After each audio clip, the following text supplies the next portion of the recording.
সুমনদার কাছে যাবো। সুমনদা, খুব স্পষ্টভাবে উপরাষ্ট্রপতি বলছেন যে এই দেশে গোটা দেশ জুড়ে একটি সিনিস্টার প্লট, আবারও বলছি শয়তানের পরিকল্পনা চলছে, একটা ভয়ঙ্কর পরিকল্পনা চলছে যে ডেমোগ্রাফি অর্থাৎ জনবিন্যাস পরিবর্তন করা হচ্ছে খুব প্ল্যান করে।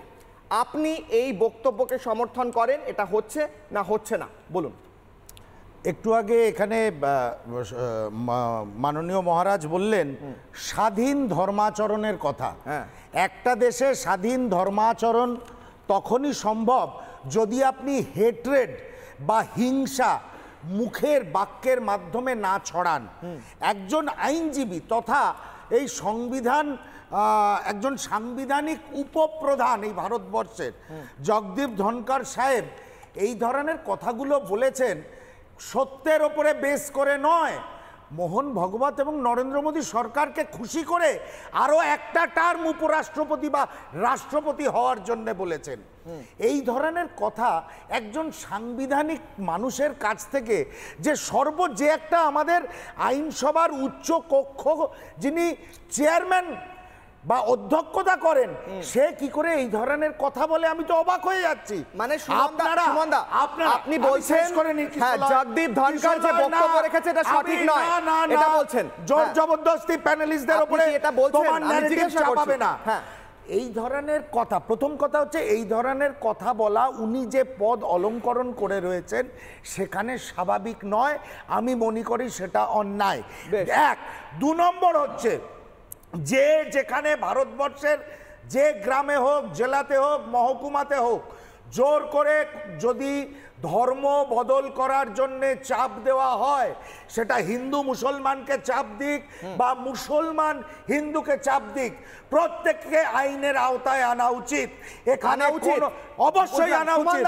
এখানে কোনো জগদীপ ধনকরের মন্তব্য যে ভারত জুড়ে জনবিন্যাস পরিবর্তন হচ্ছে, আপনি সমর্থন করেন কি করেন না? হিংসা ছড়াতে ভারতে জনবিন্যাস পরিবর্তন হচ্ছে, আপনি সমর্থন করেন কি করেন না? এই ধরনের ভাষণ দিতে পারেন না, এটা অসাংবিধানিক ভাষণ। বেশ বুঝলাম। ভারতবর্ষের উপরাষ্ট্রপতি, রাষ্ট্রপতি, প্রধানমন্ত্রী, বুঝলাম সুমনদা বলতে দিয়েছি, এবার আমি বলতে দিয়েছি, বুঝলাম সুমনদা। আপনি বলছেন ভারতের উপরাষ্ট্রপতি যে কথা বলছেন ভারতের জনবিন্যাস বদল করা হচ্ছে, খুব একটা প্ল্যান করে করা হচ্ছে, সেই বক্তব্য আপনি সমর্থন করছেন না। আচ্ছা বেশ, আপনি সমর্থন করছেন না, আপনার দলের নেতা অধীর রঞ্জন চৌধুরী কি বলেছেন শুনুন।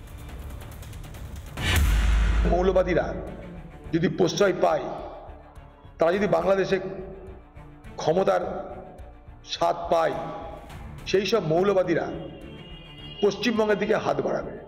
এই সমস্ত মৌলবাদীদের জন্য আগামী দিনে এই মুর্শিদাবাদ, মালদা, দিনাজপুরে তারা দাবি করবে যে এগুলো বাংলাদেশের এক্সটেন্ডেড বাংলাদেশ, যে যেখানে মুসলমান বেশি সেটাই আমাদের রাজ্য। টার্গেট করবে মালদা, দিনাজপুর, মুর্শিদাবাদ, 24 পরগনার বিভিন্ন মুসলিম প্রধান এলাকা। বলছি মৌলবাদী, এক সেকেন্ড, মৌলবাদী মুসলিমরা দাবি করবে মালদা, মুর্শিদাবাদের জনবিন্যাস পরিবর্তন করে যে ওই জায়গাগুলো তাদের। জগদীপ ধনকর কি আলাদা কথা বলছেন? উনি মৌলবাদীদের কথা বলছেন, জগদীপ ধনকর মৌলবাদীদের কথা বলছে। জগদীপ ধনকর মুসলিম মৌলবাদী বলেছেন, সম্প্রদায় থেকে আঙুল তুলেছে। না, পুরো সম্প্রদায় কাজ করে না, তার মানে আপনি বলছেন পুরো সম্প্রদায় কাজ করে। আর এই ধরনের কথাবার্তা যারাই কাজ করে, শাসক দল তৃণমূল কংগ্রেসের নেতা ববি হাকিম থেকে ওই মুর্শিদাবাদে যে আছে, এরা তো নিজেরাই বলছে। আলাদা করে মৌলবাদী খোঁজার দরকার কি আছে?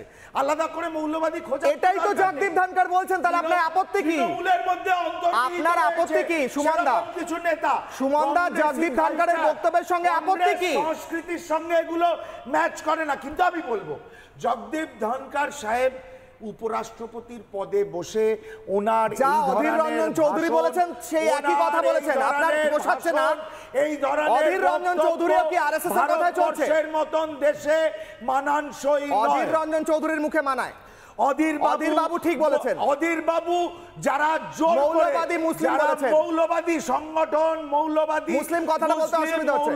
আন্ডারগ্রাউন্ড অর্গানাইজেশন তাদের সম্বন্ধে বলেছেন। জগদীপ ধনখড় কার কথা বলেছেন? পুরো সম্প্রদায় কখন বলল? না, তিনি বলেছেন যেভাবে ধর্মান্তরকরণ করা হচ্ছে, পুরো সম্প্রদায় কি ধর্মান্তরকরণ করছে? আমি যাব তরুণ জ্যোতির কাছে। নানা ধরনের কন্টেন্ট দেখার জন্য লাইক করুন, শেয়ার করুন আমাদের ফেসবুক পেজ, সাবস্ক্রাইব করুন আমাদের ইউটিউব চ্যানেল। পাশাপাশি অন্যান্য ব্রেকিং নিউজের জন্য অবশ্যই চোখ রাখুন রিপাবলিক বাংলায়।